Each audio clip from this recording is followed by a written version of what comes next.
I aquest matí ha començat a la Ciutat de la Justícia el judici contra l'activista vilanoví Josan per la seva participació a les manifestacions contra el Consell de Ministres celebrat a Barcelona el 21 de desembre de 2018 i pel que s'enfronta a penes de fins a 4 anys de presó.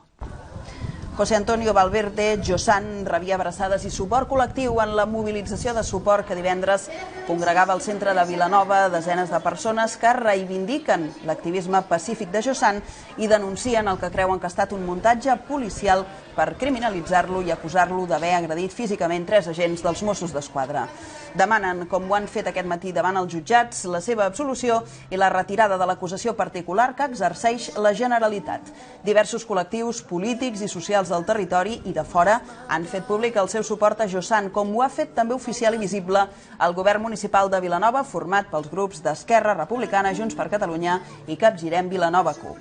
Per als 13 regidors del govern es tracta d'un nou cas de criminalització, diuen, del dret de manifestació, reunió i llibertat d'expressió des de l'estat espanyol, amb menyspreu jurídic a un dret que aquell dia milers de persones com Josan van exercir. Així mateix consideren significatiu que la policia no el detingués ni li impedís manifestar-se, malgrat els greus fets que se li atribueixen.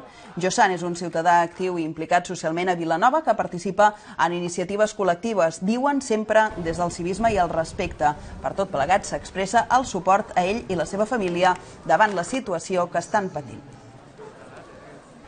El Josan no ha pagat mai a ningú ni ho farà. La seva lluita és pacífica.